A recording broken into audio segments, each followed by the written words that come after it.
Kailangan mo din mag-go around. So, you make adventure to yourself. Na maghanap kung paano mo mai, ma-enjoy yung life mo. Not being you alone. Ano, ibig ko sabihin, sabi ng iba kasi, pag nag-iisa sila, hindi lahat naman karamihan. Ang ano nang pag nag-iisa yung isang tao, lonely daw siya, ano daw siya, malungkot daw siya. But no, for me is, being alone is that, yung mafe-feel mo yung sarili mo. Yung ang daming ano sa sarili pag nag-iisa ka. May mga realization na you can be happy by being alone, you enjoy yourself, you enjoy everything. Yung ganun. Kasi mula nung sinabi ko sa sarili ko, even though I am alone, I know that somebody is with me, completed me. He is willing to be with me all the time. Ayun yung basta iput mo yung relationship nyo na yun talagang ikaw at siya lang. I mean, there is always God. This is Lacking Coffee. I'm trying to look. Oh, this is Lacking Coffee. Maganda yung place na to. Daming mga dapat. Ayun pala ako sa mirror. If you can see me in the mirror, yeah. Kasi lumabas yung mga amo ko. Kahapon pa. Nag-sleep over sila sa hotel. So, kasi hindi ako pwedeng sumama dahil nasa situation natin na it's a bit hectic today. Nowadays, very hectic na naman siya. So, iniwan nila ako sa bahay. Pero darating daw sila mamayang gabi. Ang ganda ng flower ko. So, let's take picture. Maganda siya. Maganda. So, ang ganda niya. Ito yung manners. Diyan lang kami laging nagko-coffee nila, sir. Ang gaganda ng mga flowers, oh. So, yan. Ayan. Close up natin. Ayan, marami pa dito. Oh, ang ganda. Diba? Ang gaganda. Yung iba dried na. Ayan. So, ayan. Ang ganda diba? Hanapin ko na kung saan ako mag-exit para ako'y makauwi na kasi lumabas lang ako for walking. So, ayan. Ayan yung places. May basketball court dyan actually. Pero dito kami lagi kasi pag lumalabas kami, kumari mag-travel kami. Ano yan? Dito dumadaan yung sasakyan before go traveling because they will take some coffee with us. Coffee from Manor. Masarap naman so far. Mas gusto ko yung Manor coffee kaysa Starbucks. So, babalik ako sa aking pinagsasabi. So, ayun. Yung time na nasaktan talaga ako ng todo-todo sa buhay. Ganun na lang. Para mas maigi. Yung time na nasaktan ako ng todo-todo sa buhay. I thought, yung gusto kong mag-rebelde sa sarili ko. Not for that people na nagdulot ng sakit sa akin, kundi gusto kong magrebelde sa sarili ko. There are times na gusto kong patayin ang sarili ko kasi sobrang nakakahiya. Hiyang-hiya ako sa mga pinagagawa ko. Tapos, yung time na yun, God intervened. Yung nahusap sa Panginoon sa akin na why not isolate yourself and realize how good I am. So, yung time sabi ko, oh my God, take away everything from me na yung hindrance kung paano ako lalapit sa iyo muli. So, He take away those things, everything. Sabi ko, you have to bring me or put me in a place wherein I cannot depend. Magdidepende lang talaga ako sa iyo. So, dito na po ako exit. Though, yan.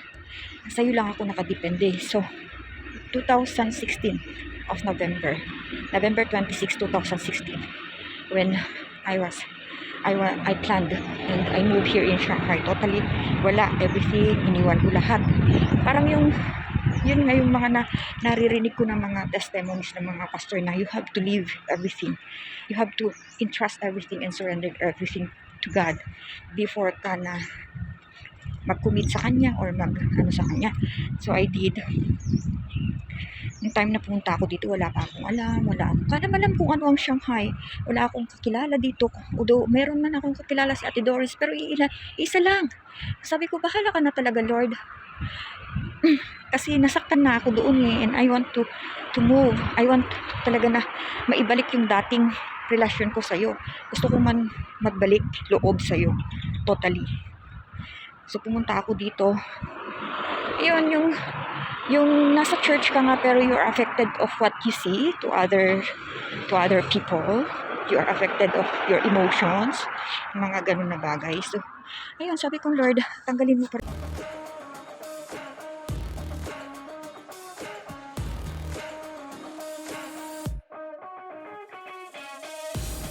I thank God na yung tinanggal niya lahat-lahat yung doubt, yung worries.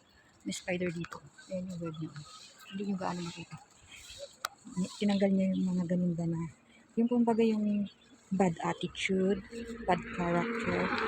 I told, yun talaga sabi ko, Lord, kung nandun ako sa Pilipinas, yung relasyon ko sa'yo, yung kahit gaano kahirap, yung maliliit yung mga anak ko, yung the time that I bore, I lumabas yung aking panganay. Sobrang hirap kasi wala kaming trabaho mag-asawa. Nag-end contract yung asawa ko sa company na pinapasukan namin kasi nagkatrabaho kami noon kaya kami nagkaroon ng relasyon. So, nag-end contract siya. Umalis na rin ako kahit renew ng company yung work ko noon. I-renew sana. Pero umalis na ako kasi yun nga, naglilihi na ako. So, ayun, ang paglilihi kasi hindi biro. Yung naglihi naman ako, hindi naman ako marating maglihi. Pero iba yung parang naano na ako sa sarili ko na, kahirap naman pag naglilihi ako, magtatrabaho ko sa ganitong company. So, ayun, sabi ko, resign na lang ako. Hindi na lang ako tutuloy, sabi ko. Yun, nakipagtanan ako. Yan. So, yung relasyon ko nun sa Panginoon, yung doon ko na feel na sobra pala pag kay Lord ka nagtiwala. Lahat, kahit sabihin mo walang-wala ka na, wala kang pera, pero gumagamit siya ng mga paraan. May mga paraan siya upang makasurvive ka sa araw na yun. So sabi kong ganun, Lord, thank you dahil noon pa man napakabuti mo sa sarili ko, sa buhay ko. Yung Lord, hindi mo ako pinabayaan.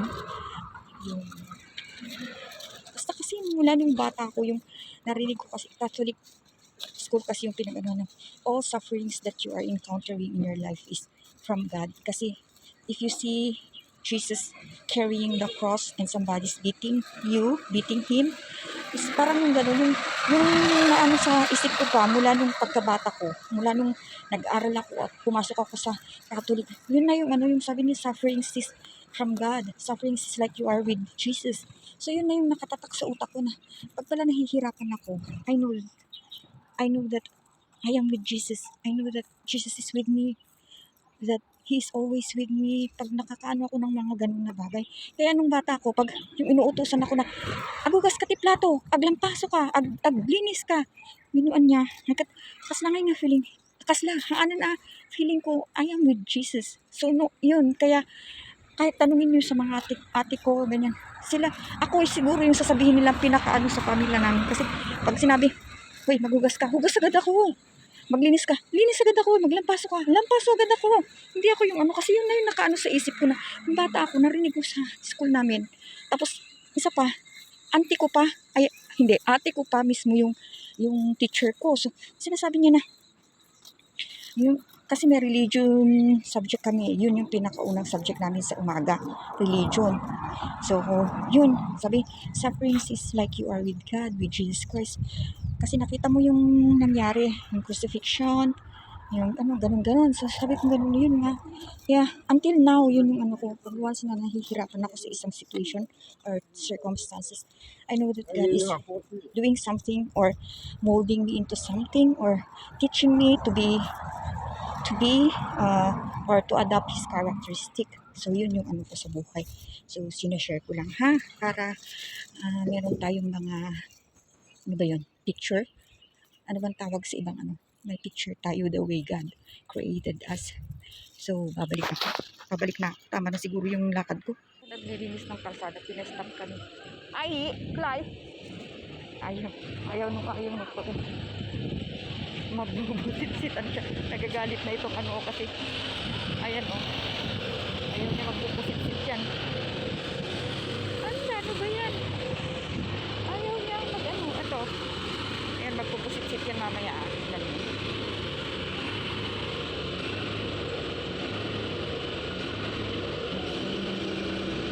Yun siya oh. Diba? Yung ayoy ang kulit. Yan siya. Tapos madadry naman agad. Diba?